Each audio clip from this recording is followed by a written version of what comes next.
భగవంతుడు లేడని చెప్పిన వాడిని మతద్రోహిగా పరిగణించని ధర్మం మన హిందూ ధర్మం.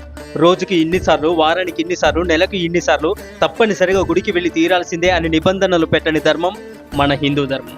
జీవితకాలంలో కాశీకో లేక రామేశ్వరానికో తప్పనిసరిగా కనీసం ఒక్కసారైనా వెళ్ళి తీరాలని నిబంధనలు పెట్టని ధర్మం హిందూ ధర్మం. హిందూ మత గ్రంథాల ప్రకారమే జీవనాన్ని కొనసాగించాలనే నిబంధనలు పెట్టని ధర్మం హిందూ ధర్మం. మత స్థాపకుడు అని ప్రత్యేకంగా ఎవరూ లేని ధర్మం హిందూ ధర్మం. సన్యాసులు, స్వామీజీలు, మఠాధిపతులు తప్పులు చేసినా నిలదీసి ప్రశ్నించే ధర్మం మన హిందూ ధర్మం. హిందువులు పంచభూతాలను భగవంతుడి స్వరూపాలుగానే భావిస్తూ ఉంటారు, పూజిస్తూ ఉంటారు. వృక్షాలు దైవ స్వరూపాలే, రాళ్ళు రప్పలు కూడా దైవ స్వరూపాలే. నీరు అంటే గంగా మొదలగు నదీ తీర్థ జలాలు కూడా దైవ స్వరూపమే. గాలి కూడా దైవ స్వరూపమే. అలాగే పంచభూతాలు దైవ స్వరూపాలే.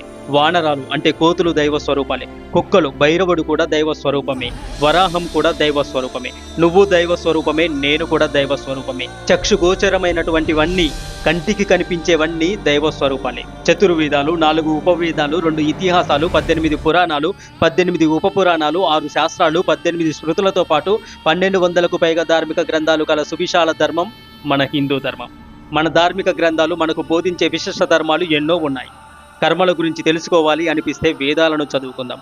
సమస్త జ్ఞానం పొందాలి అనిపిస్తే ఉపనిషత్తులు చదువుకుందాం.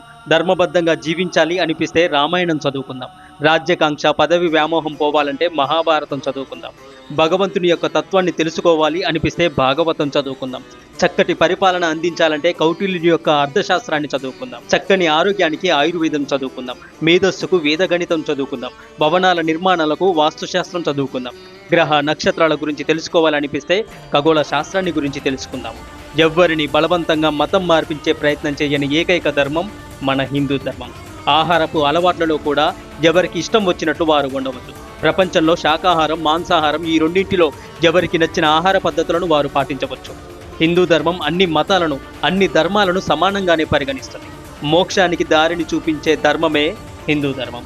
అన్ని మతాలను గౌరవించమని చెప్పింది మన హిందూ ధర్మం. పరమత దూషణ చెయ్యవద్దు అని చెప్పే ధర్మం మన హిందూ ధర్మం. ఈ వీడియో చివరి వరకు చూశాక ఎవరి మనోభావాలకైనా ఇబ్బంది కలిగించి ఉంటే నన్ను మనస్ఫూర్తిగా మన్నించండి. జై హింద్. హరే కృష్ణ. ఓం నమః శివాయ.